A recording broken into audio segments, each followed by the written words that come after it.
one day I'm scrolling down Facebook and I see a TED Talk. And that TED Talk was basically a premise of how I built a multi-million-dollar business knowing nothing about business. I was like, me neither. That sounds good. I like the idea of multi-million-pound something and knowing nothing about business. They felt at odds, so I watched it and I was just really inspired.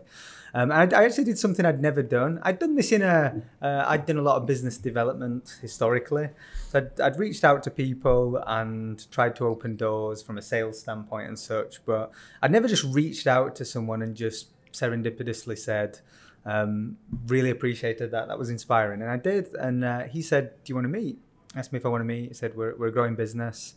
We're interested in great people. So I went and met him, met the team, and I was inspired. I was like, this is chaos. It's wonderful. It's ambitious. But it felt like something special was happening. So it felt at the time a bit of a cliff edge because I was pretty good at sales and I earned a lot of money. And, I was in what you would call a bit of a salary trap to start taking risk. I had a good lifestyle and, felt like I'd been really supported. I had great mentors around me, all that type of stuff. But I took the leap, joined a startup, and that startup went on to be really successful. So how big were they? Leap, that. It was a big leap. How big were they when you joined them then? So when I joined them, they were probably about a year and a half into their journey. So it was about 25 people. And what was frightening is I was the most experienced person in the room. Wow. With my 4.5 years of experience. I went in and my role was to go in and really drive client servicing forward and commercial development and broadly the commercials of the business. But it was a really interesting time because we just got a strategic backer, really good investors, and they were fueling a lot of the ambitions for international expansion. So it was kind of a moment and a catalyst. And I suppose my job was to make sense of the chaos and enjoy it and try and just build on what was a phenomenal reputation and what I would consider a special place. What made it special? I think with anything special, it always stems from people. I think what Social Chain had, I'd describe it as this delusional ambition. And I say delusional because it was a very young business. I joined the business maybe when I was, I think 26 or 27, and one of the second oldest head in the room, apart from the CFO. You don't want really young CFOs. Allegedly. But I was one of the more mature heads in the business. And and as part of that, I think there's something about youth and optimism and not knowing better sometimes that can fuel you. I talk a lot about the curse of knowledge. I think you have so many advantages if you don't know too much. Because we all self-impose barriers and we put those walls in front of ourselves. So I think ambition was the first thing. There was very much an entrepreneurial flair. And there was this idea that we would reverse engineer from first principles. So in marketing, the marketing industry was really established. But at Social Chain, everything was, well, how do we create something really creative and unparalleled and exciting and reverse engineer that? And it might mean doing things very different to everybody else. And again, it's that combination of naivety, not knowing better, not knowing too much, and then just really appreciating creativity.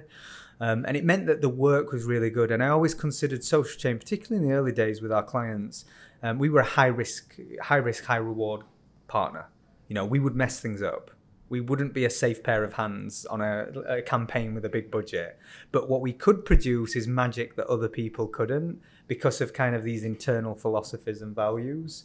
And it was a real talent hub. When you see a lot of the people that have subsequently left the business and gone on their own entrepreneurial journeys and started, some people, it's funny, some people have called it like the poor man's PayPal mafia. I call it the poor man's because everyone's gone on. Obviously, that would be wildly arrogant to say anything comparison, but there has been some really successful entrepreneur stories off the back of the platform that was Social Chain.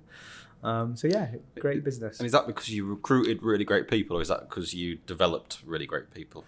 A combination of both, actually. I think I always consider some of the decision making on paper seemed like madness. And I'll give you one example. The first investment check that Steven took, they bought a slide.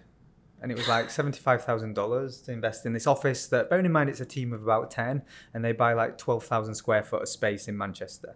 So really seemingly irresponsible decisions.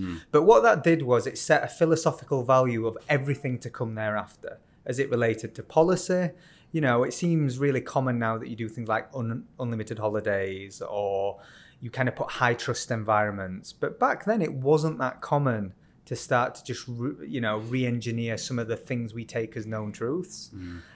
So did we get everything right? Absolutely not. But there was always this kind of motive that underpinned that we would do the right thing. And it genuinely was a people first business. So I think that was really a big driver of the success of people. I think we were very open-minded to what talent looked like today. So the company would actively encourage people to do wild, get our attention type applications. One person flew in an owl one time with a USB stick. Another person sent in a blip and an air balloon. Like all those people that did the wildest things to get everyone's attention, so much effort went into them. And we would publicly broadcast that through Steve's channels. He would like vlog it and talk about all these. So it encouraged it furthermore. We were just getting hundreds of young people applying for this company that had a slide on limited holidays. So we were getting the cream of the crop, itching, banging at the door. It wasn't always practical because the vast majority of people that did those wild, outlandish things probably weren't the most experienced and actually didn't end up getting the job a lot of the time, but they got the opportunity. I would say in the infancy, the company made so many bad hiring decisions. You can't go. I remember the summer that I joined, we went from 30 people to about 100 across 2 or 3 months. 2/3 of those people just weren't right, weren't good. Like it was chaos, right? But I think in retrospect, when we took the business international and I started to build out the US business, we had all this hindsight of a few things we did wrong. And we started to just build a little differently as we expanded the business. So with the benefit of hindsight, then, for watchers, listeners, and us actually, what did you do wrong, and what did you do differently when you opened up in the US? So what did we do differently? I think there was a few things. We went into the US with that delusional ambition. We were quite naive. We thought, in the UK by this point, the world's biggest brands were knocking at our door because we were getting headlines, the kids that could make anything trend. The Huffington Post calling us the social media Illuminati. Vice started talking about all these. And again, to that first point around just creating quite a special workplace, the media attention that surrounded the company was quite phenomenal. And also following a lot of Steve's journey and his progression through entrepreneurship. So there's a lot of tension on the company, and that helped talent recruitment. What it did do is, though, it set the bar really high of what we could achieve. So when we went international, we were like, of course the world's biggest brands are going to knock on our door. They didn't care. Excuse my French, they just didn't give a fuck.